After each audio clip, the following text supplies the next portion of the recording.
નમસ્કાર વિદ્યાર્થી મિત્રો, સ્વાગત છે તમારું યુટ્યુબ ચેનલની અંદર। ધોરણ 9 ની અંદર ગુજરાતી વિષયમાં પાઠ ચોથો આવે છે ગોપાળ બાપા। એ પાઠનો પ્રકાર છે નવલકથા અંશ ને પાઠ આપેલો છે મનુભાઈ પંચોળી, જેમનું ઉપનામ છે દર્શક। આ પાઠને લગતા જે કાંઈ સ્વાધ્યાયપોથીના મોટા અને નાના પ્રશ્ન જવાબ છે એમની આપણે ચર્ચા કરશું। સાથે સ્વાધ્યાયપોથીની અંદર વ્યાકરણલક્ષી પ્રશ્નોત્તર પણ આવતા હોય છે, એ પણ જોવાના છીએ। તો વિડીયો અંત સુધી જોજો। વિડીયો ગમે તો લાઇક કરજો અને તમારા મિત્રોને પણ વિડીયો શેર કરજો। બીજા ઘણા બધા આવા વિડીયોઝ મુકાઈ ગયા છે, એ જોવા હોય તો ચેનલમાં વિડીયો સેક્શનની બાજુમાં ઉપર પ્લેલિસ્ટ છે, પ્લેલિસ્ટમાં જાજો। ત્યાં નીચે તમને સ્ટાન્ડર્ડ 9th સ્વાધ્યાયપોથીનું પ્લેલિસ્ટ જોવા મળશે, જેની અંદર આવા બીજા ઘણા બધા સ્વાધ્યાયપોથીના પ્રશ્નો જવાબ જોવા મળશે। બીજા ધોરણ 9 ને લગતા સામાજિક વિજ્ઞાન, વિજ્ઞાન, સંસ્કૃત એવા અલગ અલગ પ્લેલિસ્ટ છે। એ પ્લેલિસ્ટની અંદર બીજા પણ સ્વાધ્યાયને લગતા હેતુલક્ષી પ્રશ્નોત્તર અને મોસ્ટ એમપી પ્રશ્ન જવાબ એમાંથી પૂછાતા હોય છે। તો એવા વિડીયોઝ ન જોયેલા હોય તો એ ધોરણ 9 ને લગતા પ્લેલિસ્ટમાંથી જઈ અને જોઈ લેજો। આવનારી પરીક્ષા માટે પણ એ ઉપયોગી થશે। અલગ અલગ પ્રશ્ન જવાબ થકી તમને જ્ઞાન મળતું રહે એવા અહીંયા પ્રયત્ન આપણે કરીએ છીએ। તો આજે આપણે ચોથો પાઠ ગોપાળ બાપા છે એમના પ્રશ્ન જવાબ જોઈએ। એમાં પહેલો પ્રશ્ન આવે છે, નીચેના પ્રશ્નોના સવિસ્તાર ઉત્તર લખો। પહેલો પ્રશ્ન છે, ગોપાળ બાપા પાઠને આધારે સયાજીરાવ ગાયકવાડ વિશે લખો। નો જવાબ છે સયાજીરાવ ગાયકવાડ ગોપાળ બાપા સાથે વાતો કરતા કરતા ચાલતા હતા ત્યારે જ સયાજીરાવ ગાયકવાડે ગોપાળ બાપાને પારખી લીધા હતા। ગોપાળ બાપા પ્રામાણિક અને નિષ્ઠાવાન છે એમ જાણી સયાજીરાવ ગાયકવાડે એમને કોતરની જમીન લખી આપી।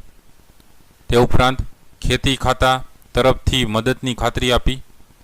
ગોપાળ બાપાએ અપૂજ મંદિરનો બંદોબસ્ત કરવાની ના પાડી તો પણ તેમને એ વાતનું માઠું નથી લાગતું, પણ મૂર્તિને નામે ત્યાં સૌને આશરો મળે એવું સૂચન કરે છે।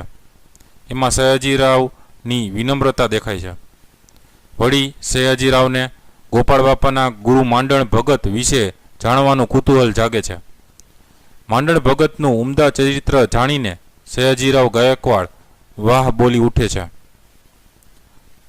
આમ સયાજીરાવ ગાયકવાડ કેવળ માણસ પારખું જ નહીં, પણ ઉદાર, નમ્ર તેમજ પ્રજાનું ભલું કરનાર રાજપુરુષ હતા।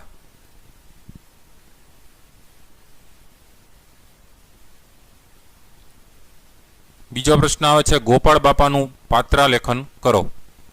નો જવાબ જોઈએ। ગોપાળ બાપા નિષ્ઠાવાન અને નીડર પુરુષ હતા। સયાજીરાવ ગાયકવાડ સાથે વાતચીત દરમિયાન એમની આમાન્ય રાખે છે, પણ પોતાના વિચારોને એ નીડરતાથી સયાજીરાવ પાસે રજૂ કરે છે। ગોપાળ બાપાએ સયાજીરાવને સૂચન કર્યું કે કોતરની જમીન પર સિંગોડાના મારને રોકી શકાય તો ત્યાં બનારસી લંગડો કેરી અને ગરીબો માટે અમરફળ જેવા બોર ઢગલે ઢગલા ઉતરે। એમના આ સૂચનમાં એમનું ખેતી વિષયક જ્ઞાન અને ગરીબોનું ભલું કરવાની ભાવના દેખાય છે। તમારી પડખેના દીપડા ન રંજાડે તોય ઘણું છે એમ નીડરતાથી સયાજીરાવને તે કહી પણ શકે છે। પૂજાનો બંદોબસ્ત કરવા સંબંધી સયાજીરાવના સૂચનનો પણ તેઓ વિનમ્રતાથી અસ્વીકાર કરે છે। તો ત્યાંય મૂર્તિને નામે સૌને આશરો મળે તેવું કરજો એવા સયાજીરાવના સૂચનને સહસ્ર વધાવે પણ છે। ગોપાળ બાપા મૈત્રીપૂર્ણ પણ સારી રીતે નિભાવી જાણે છે। એમાં ક્યાંય દિલચોરી નહીં, ક્યાંય સ્વાર્થવૃત્તિ નહીં, ક્યાંય બેવફાઈ પણ નહીં। ગુરુ માંડળ ભગતની આજ્ઞાથી હરિનામનો જ વેપાર કરનાર ગોપાળ બાપા એક નિસ્વાર્થ, પરોપકારી અને સાચા સમાજસેવક હતા। ત્રીજો પ્રશ્ન આવે છે, ગોપાળ બાપાના ગુરુ માંડળ ભગત વિશે જણાવો। નો જવાબ છે, ગોપાળ બાપાના ગુરુ માંડળ ભગતમાં અનોખું તેજ હતું। ગોપાળ બાપાના ગુરુએ જ એમને હરિનામનો વેપાર કરવાનું કહ્યું હતું। માંડળ ભગતનો વર્ણ કાળો હતો, એમને આંખો નીચી રાખવાની ટેવ હતી, એમનું હાસ્ય બાળકના જેવું નિર્મળ હતું અને એમનો અવાજ વાંસળી જેવો હતો। તેઓ કૂતરાનું ધ્યાન રાખતા, ગલુડિયા સાથે ન સમજાય એવી ભાષામાં વાતો કરતા અને મરક મરક હસતા। એકવાર શરીર પર ચડી ગયેલા ગીંગોડાને ઉખેડવાની ના પાડતા કહ્યું, રેવા દ્યો ને, એને વળી બીજે બાજ લેવા જવું પડશે ને. બહુ દી થઈ ગયા એટલે બહુ દિવસ થઈ ગયા એને. માંડળ ભગતના આ શબ્દો ગીતામાં કહ્યું છે કે તેમ હું દેહ નથી પણ આત્મા છું એની પ્રતીતિ કરાવે છે. ત્યાર પછી બીજો પ્રશ્ન આવે છે, નીચેના પ્રશ્નના 2-3 વાક્યોમાં ઉત્તર લખો. એમાં પહેલો પ્રશ્ન છે, ગોપાળ બાપાએ સયાજીરાવ પાસે કરેલી માંગણીનું શું પરિણામ આવ્યું? એનો જવાબ છે, ગોપાળ બાપાએ સયાજીરાવ પાસે કરેલી માંગણીનું પરિણામ એ આવ્યું કે સયાજીરાવે એમને કોતરની જમીન લખી આપી. એ ઉપરાંત બીજી કોઈ મદદ જોઈએ તો એમનું ખેતી ખાતું તે આપશે એની ખાતરી આપી. બીજો પ્રશ્ન છે, સયાજીરાવે કોતરને છેડે મથાળા પર ઉભેલા જીર્ણ શિવાલય વિશે ગોપાળ બાપાને શું જણાવ્યું? એનો જવાબ છે, સયાજીરાવે કોતરને છેડે મથાળા પર ઉભેલા જીર્ણ શિવાલય વિશે ગોપાળ બાપાને જણાવ્યું કે આ શિવાલય પેશવા સરકારે બંધાવ્યું છે. એ જૂનવાણી શિલ્પનો નમૂનો છે, પણ એ અપૂજ રહે છે, એની પૂજાનો બંદોબસ્ત કરો. ત્રીજો પ્રશ્ન છે, ગોપાળ બાપાએ આભપરાનો છાંયો મૂકીને વડોદરા તરફની જમીન શા માટે માગી? એમનો જવાબ છે, ગોપાળ બાપા વાણિયા હતા અને વાણિયા મૂડીનું રોકાણ કરતા પહેલા 100 ગણે ગાળે એટલે કે 100 વાર વિચાર કરે. ભવિષ્યમાં જે જમીન સારો પાક આપે ત્યાં જ ભાઈબંધની મૂડી રોકે તો ફાયદો થાય તેમ હતો. વળી એમના ભાઈબંધના વંશજો અસલ ગાયકવાડના જ વતની હતા. આથી ગોપાળ બાપાએ આભપરાનો છાંયો મૂકીને વડોદરા તરફની જમીન માગી. ચોથો પ્રશ્ન છે, ગોપાળ બાપા સિંગોડા નદીના કોતરો શા માટે ખરીદવા ઈચ્છતા હતા? એનો જવાબ છે, ગોપાળ બાપા સિંગોડા નદીના કોતરની જમીન ખરીદવા ઈચ્છતા હતા કારણ કે એ કોતરોનું તળ સાચું છે. એની અંદરના ગાળામાં પાણીના ધરા ભરેલા હોય છે. ગમે ત્યાં 8 હાથ સુધી ખોદતા જ પાણી નીકળે છે. આ જમીન વિશેષ પ્રકારની છે.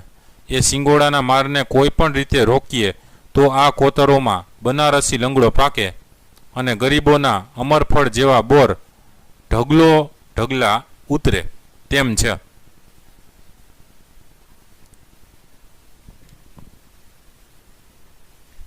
પાંચમો પ્રશ્ન છે, ગોપાળ બાપાએ શિવાલયની પૂજા કરવાની શા માટે ના પાડી દીધી? નો જવાબ છે, ગોપાળ બાપાએ શિવાલયની પૂજા કરવાની ના પાડી દીધી કારણ કે તેઓ એમ માનતા હતા કે આપણે સૌ મૂર્તિઓ જ છીએ. આ મૂર્તિઓને રહેવાની જગ્યા નથી મળતી, ત્યાં વળી પથ્થરની મૂર્તિઓને ક્યાં પધરાવવી? ત્રીજો પ્રશ્ન છે, નીચેના પ્રશ્નોના એક વાક્યમાં ઉત્તર લખો. એમાં પહેલું છે, ગોપાળ બાપા પાઠના લેખકનું નામ લખો. એનો જવાબ છે, ગોપાળ બાપા પાઠના લેખક મનુભાઈ પંચોળી છે. બીજો પ્રશ્ન, ગોપાળ બાપા પાઠનો સાહિત્ય પ્રકાર જણાવો. જવાબ, ગોપાળ બાપા નવલકથા અંશ પાઠનો સાહિત્ય પ્રકાર છે. ત્રીજો પ્રશ્ન, મનુભાઈ પંચોળીનું ઉપનામ જણાવો. જવાબ છે, મનુભાઈ પંચોળીનું ઉપનામ દર્શક છે. ચોથો પ્રશ્ન, ગોપાળ બાપા કઈ નવલકથાનો અંશ છે? એનો જવાબ છે, ગોપાળ બાપા ઝેર તો પીધા છે જાણી જાણી એ નવલકથાનો અંશ છે. પાંચમો પ્રશ્ન, આ તમારી પડખેના દીપડા ન રંજાડે તોય ઘણું છે. આ વાક્ય કોણ બોલે છે? નો જવાબ છે, આ તમારી પડખેના દીપડા ન રંજાડે તોય ઘણું છે. આ વાક્ય ગોપાળ બાપા બોલે છે. છઠ્ઠો પ્રશ્ન, મહારાજા સયાજીરાવમાં કઈ શક્તિ હતી? નો જવાબ છે, મહારાજા સયાજીરાવમાં માણસને પારખવાની શક્તિ હતી. સાતમો પ્રશ્ન, તુલસીશ્યામ જવા આવવાના માર્ગે શિવાલય કોણે બંધાવ્યું હતું? નો જવાબ છે, તુલસીશ્યામ જવા આવવાના માર્ગે શિવાલય પેશવા સરકારે બંધાવ્યું હતું. આઠમો પ્રશ્ન, ગોપાળ બાપા શાનો વેપાર કરવા ઈચ્છતા હતા? નો જવાબ છે, ગોપાળ બાપા હરિનામનો વેપાર કરવા ઈચ્છતા હતા. નવમો પ્રશ્ન, આ તમારી પડખેના દીપડા આ શબ્દો ગોપાળ બાપે કોના માટે વાપર્યા છે? એનો જવાબ છે, આ તમારી પડખેના દીપડા આ શબ્દો ગોપાળ બાપાએ સયાજીરાવનો રાજવહીવટ સંભાળનારાઓ માટે વાપર્યા છે? 10મો પ્રશ્ન, ગોપાળ બાપાએ શિવાલયમાં મૂર્તિની પૂજાની વ્યવસ્થા કરવાને બદલે અન્ય કયો વિકલ્પ સૂચવ્યો? નો જવાબ છે ગોપાળ બાપાએ શિવાલયમાં મૂર્તિની પૂજાની વ્યવસ્થા કરવાને બદલે ધર્મશાળા બાંધવાનો વિકલ્પ સૂચવ્યો. 11મો પ્રશ્ન છે, સાચું જીવતા ગોપાળ બાપા કેવા લાગે છે? જવાબ છે સાચું જીવતા ગોપાળ બાપા આપણી સંત પરંપરાના વારસદાર જેવા લાગે છે. 12મો પ્રશ્ન છે, લેખકે મહારાજા શ્રીમંત સયાજીરાવને કેવા કહ્યા છે? એમનો જવાબ છે લેખકે મહારાજા શ્રીમંત સયાજીરાવને સ્વપ્ન સેવા કહ્યા છે. 13મો પ્રશ્ન, ગોપાળ બાપાના ગુરુનું નામ શું હતું? નો જવાબ છે ગોપાળ બાપાના ગુરુનું નામ માંડણ ભગત હતું. ત્યાર પછી વ્યાકરણલક્ષી પ્રશ્નોત્તર જોઈએ આપણે. એમાં પહેલો પ્રશ્ન છે, નીચે આપેલા શબ્દોની જોડણી સુધારીને લખો. તો એમાં જોડણી જોતા જઈએ. પહેલું છે દૂરબીન. દૂરબીનમાં બી છે એ દીર્ઘ આવશે, દૂરબીન. કારકિર્દી માં કાર કી રસ્વાવાળું, દી દીર્ઘવાળું ને દી ઉપર રેફ, કારકિર્દી. રિદ્ધિ સિદ્ધિમાં બધા રસ્વાવાળા જ આવશે, રિદ્ધિ સિદ્ધિ. ચિઠ્ઠીમાં ચી રસ્વાવાળું, ઠી દીર્ઘવાળું, ચિઠ્ઠી. માં ઠ બે જોડિયા, ચિઠ્ઠી.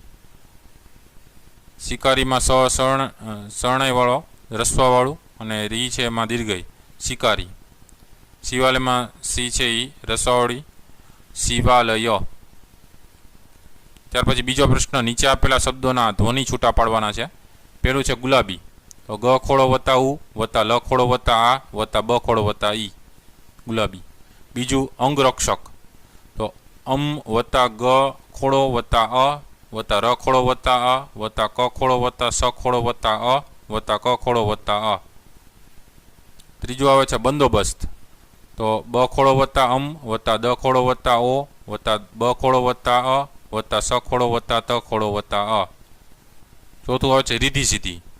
તો ર ખોડો વત્તા ઈ વત્તા દ ખોડો વત્તા ધ ખોડો વત્તા ઈ વત્તા સ ખોડો વત્તા ઈ વત્તા દ ખોડો વત્તા ધ ખોડો વત્તા ઈ, રીધિ સિદ્ધિ. ત્યાર પછી ત્રીજો પ્રશ્ન, નીચેના વાક્યોમાં રેખાંકિત સંજ્ઞાના પ્રકાર જણાવો.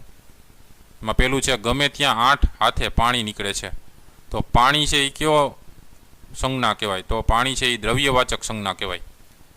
બીજું છે, દીકરાની ભાળવણી કરતા ગયા છે ગોપાળદાસને. તો ગોપાળદાસને કોણ છે? તો કે વ્યક્તિ છે, તો વ્યક્તિવાચક સંજ્ઞા થાય. ત્રીજું છે, કોતરોને આંબા, જાંબુડા, રાયણ અને ચીકુના ઝુંડથી મહેકતા કરી મૂક્યા છે. તો ઝુંડ શું છે? તો કે સમૂહવાચક સંજ્ઞા છે. ચોથું છે, માંગણી કરીએ તો વરસ 3 થઈ ગયા.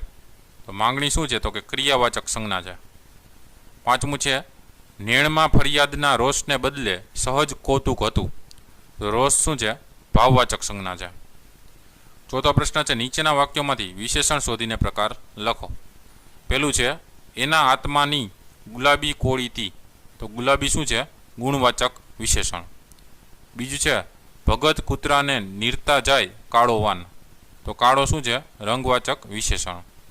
ત્રીજું છે, સયાજીરાવ ભેખડ ઉપર 1-2 અંગરક્ષકો સાથે ઊભા હતા. તો 1-2 શું છે? સંખ્યાવાચક વિશેષણ.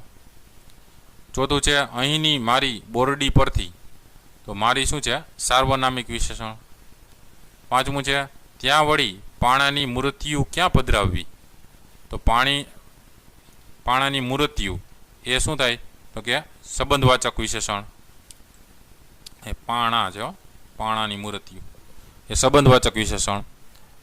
પાંચમો પ્રશ્ન છે, નીચેના શબ્દોના સાચા સમાનાર્થી શબ્દો લખવાના છે. તો પહેલું છે એમાં શિકારી. શિકારી એટલે પારધી. બીજું છે ખેડૂ. ખેડૂ એટલે ખેડૂત. ત્રીજું ભેટ. ભેટ એટલે બક્ષિસ. ચોથું દાદ. દાદ એટલે ઇન્સાફ. પાંચમું કૌતુક. કૌતુક એટલે કુતૂહલ. છઠ્ઠું બંદોબસ્ત. બંદોબસ્ત એટલે વ્યવસ્થા. સાતમું આશરો. આશરો એટલે આશ્રય. આઠમું ભાઈબંધ. ભાઈબંધ એટલે સખા. નવમું વિસ્મય. વિસ્મય એટલે અચરજ. 10મું મૂડી. મૂડી એટલે પૂંજી. 11મું વેપાર. વેપાર એટલે વણજ. 12મું જમીન, જમીન એટલે ભૂમિ. 13મું વતની, વતની એટલે નિવાસી.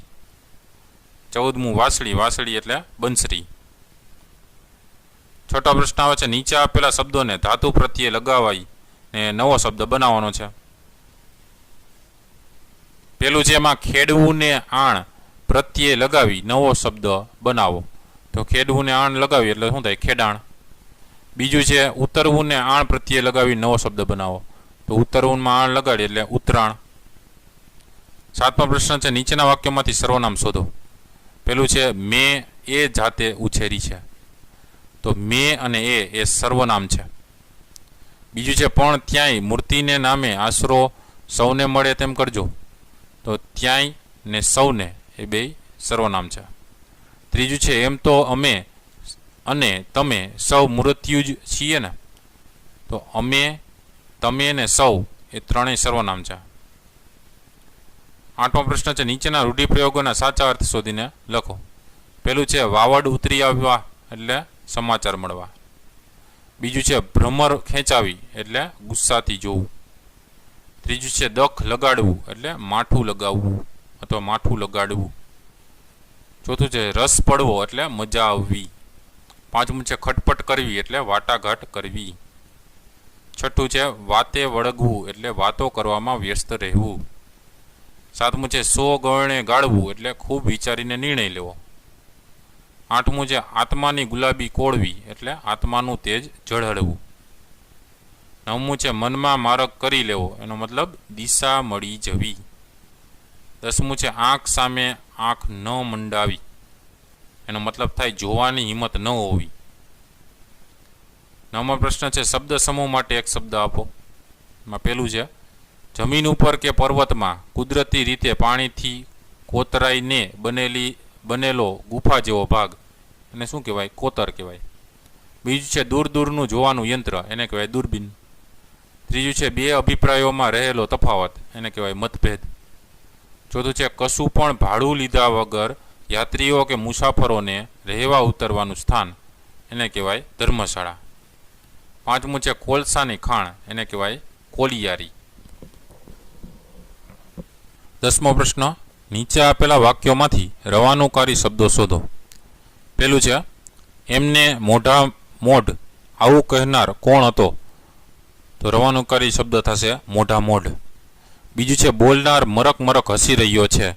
તો મરક મરક રવાનુકારી શબ્દ છે. ત્રીજું છે આ બધી જમીનની ખટપટ કરે છે તે તો ભાઈબંધના દીકરા માટે. તો ખટપટ છે એ રવાનુકારી શબ્દ છે. 11માં આવે છે પ્રશ્ન સમાસ ઓળખાવાનો છે. એમાં પેલું છે સ્વપ્ન સેવી, એ થશે ઉપપદ સમાસ. બીજું છે ઝાડા ઝાંખરા, એ થશે દ્વંદ્વ સમાસ. ત્રીજું છે લોભે લોભે, એ થશે દ્વંદ્વ સમાસ. ચોથું છે અમરફળ, એ થશે કર્મધારય સમાસ. 5મું છે ખેતી ખાતું, એ થશે તત્પુરુષ સમાસ. 6થું છે શિવાલય, એ થશે તત્પુરુષ સમાસ. 7મું છે હરિનામ, એ થશે તત્પુરુષ સમાસ. 8મું છે રીધિ સીધી, એ થશે દ્વંદ્વ સમાસ. 12મો પ્રશ્ન છે નીચે આપેલા તળપદા શબ્દોના શિષ્ટ રૂપ આપો. તો તળપદા શબ્દો જોતા જઈએ. ગીંગોળો, એનું થશે ઝીંગોળો. પડખેનું થાય બાજુમાં. દોઢીનું થાય દેવડી. મૂર્તિનું થાય મૂર્તિઓ. પડનું થાય જમીન. દખનું થાય દુઃખ. દહાડેનું થાય દિવસે. દીનું થાય દિવસ. અરજનું થાય નમ્રતાથી કરેલી વિનંતી. વાવડનું થાય ખબર કે સમાચાર. કોળીથીનું થાય ખીલી હતી. ગયોતોનું થાય ગયો હતો. 13મો પ્રશ્ન છે નીચે આપેલા શબ્દોના વિરોધી શબ્દો આપો. તો વિરોધી શબ્દ જોતા જઈએ. અસલનું નકલ. પુણ્યનું પાપ.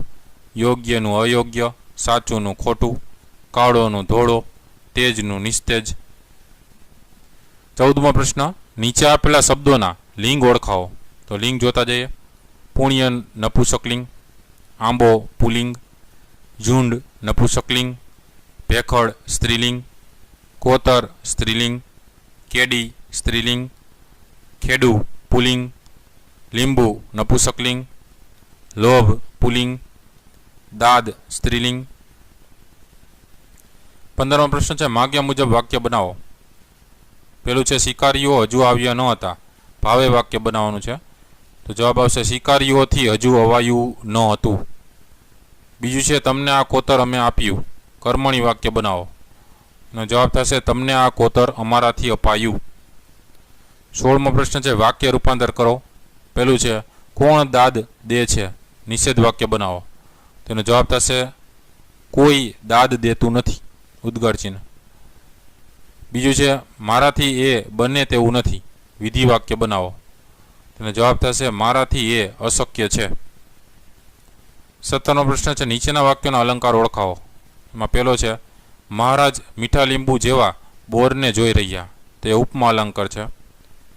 બીજું છે ગરીબના અમર ફળ જેવા બોર ઢગલે ઢગલા ઉતરે, એ ઉપમા અલંકાર છે. ત્રીજું છે હસે ભારે જાણે સાવ બાળક જેવું, તે ઉત્પ્રેક્ષા અથવા તો ઉપમા અલંકાર છે. ચોથું છે અવાજ જોયો હોય તો વાંસળી જેવો, એ ઉપમા અલંકાર છે. 18મો પ્રશ્ન છે નીચેના વાક્યોમાંથી સાદા સંયોગ કે સંકુલ વાક્યો ઓળખાવો. પહેલું છે આશ્ચર્યથી મહારાજ મીઠા લીંબુ જેવા બોરને જોઈ રહ્યા, એ સાદું વાક્ય છે. બીજું છે બોર પણ આ ગામડાના છોકરાને નથી મળતા, પણ સાચું કારણ તો એ છે કે આ બધા કોતરોનું તળ સાચું છે, એ સંકુલ વાક્ય છે. ત્રીજું છે સિંગોડાના મારને જો કોઈક રીતે રોકીએ તો આમાં બનારસી લંગડો પાકે ને ગરીબના અમરફળ જેવા બોર ઢગલે ઢગલા ઉતરે, તો એ સંકુલ અથવા તો સંયુક્ત વાક્ય છે. ચોથું છે બીજી વાર ગયો ત્યારે તો દેહ પડી ગયો હતો, એ સંકુલ વાક્ય છે. 19મો પ્રશ્ન છે નીચેના વાક્યોના કાળ ઓળખાવો. પહેલું છે હમણાં જ લખી આપું છું, એ થશે વર્તમાન કાળ. બીજું છે મહારાજને આમાં રસ પડ્યો, એ થશે ભૂતકાળ. ત્રીજું છે તમારા વેપારનું શું થશે, એ થશે ભવિષ્યકાળ. ચોથું છે ધર્મશાળા બંધાવીશ, એ પણ થશે ભવિષ્યકાળ. 20મો પ્રશ્ન છે નીચે આપેલા શબ્દોમાંથી પૂર્વ પ્રત્યય અને પર પ્રત્યય જણાવવાનો છે. પેલું છે શિકારી, તો શિકારીમાં શું થાય, શિકાર વત્તા ઈ છે એ પર પ્રત્યય થશે. બીજું છે બનારસી, તો બનારસ વત્તા ઈ છે એ પર પ્રત્યય છે. ત્રીજું છે અચૂક, અચૂકમાં અપૂર્વ પ્રત્યય છે વત્તા ચૂક. ચોથું છે અપૂજ, અપૂજમાં અપૂર્વ પ્રત્યય છે વત્તા પૂજ. તો આ રીતે વિદ્યાર્થી મિત્રો નાના મોટા દરેક પ્રશ્ન જવાબ આ પાઠને લગતા આવે છે. વિડીયો ગમ્યો હોય તો લાઇક કરજો અને તમારા મિત્રોને પણ વિડીયો શેર કરજો. સાથે જે વિદ્યાર્થી મિત્રોએ ચેનલને સબસ્ક્રાઈબ નથી કરેલી, એ ચેનલને જરૂરથી સબસ્ક્રાઈબ કરી અને બેલ આઇકન પર ક્લિક કરી દેજો. અને ન જોયેલા વિડીયોઝ પ્લેલિસ્ટમાં જઈને જોઈ લેજો, ઘણા બધા મુકાઈ ગયા છે. તો આવા વિડીયોઝ જોવાથી તમારું જ્ઞાનમાં પણ વધારો થતા જાય અને નવા નવા વિડીયોઝ છે એ મૂકતા જઈએ. એ તમે જોશો તો તમને વધારે પડતું જે કંઈ માહિતી છે એ મળશે અને તમારા મિત્રોને પણ શેર કરતા જજો. ફરી પાછા નવા વિડીયો સાથે મળીએ, ત્યાં સુધી તમારી કાળજી રાખજો. Thank you very much and take care.